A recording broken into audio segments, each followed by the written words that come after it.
بالرغم ان انت ممكن تعمله في البيت او حضرتك ممكن تعمليه في البيت، مش لازم يعني تكلفة.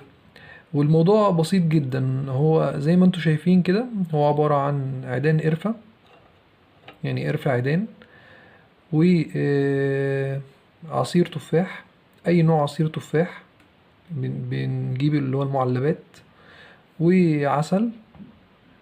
تمام. وممكن رشة قرنفل، ورشة جوزة الطيب.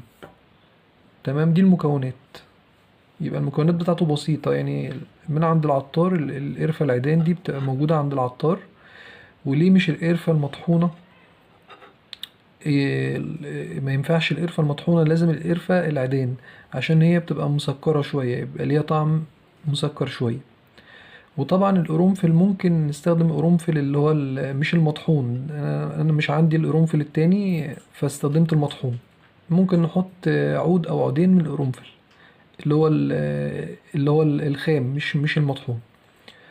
وجوزة الطيب هناخد منها رشة برضو باستخدام المبشرة الصغيرة دي. تمام. آه، تعالوا بقى نشوف هنعمل الموضوع ده ازاي. هنملى طبعا كوباية العصير، ونروح على النار، ونشوف هننفذ المشروب ده ازاي. طبعا هنضيف عصير التفاح في قلب كنكة كده واسعة شوية.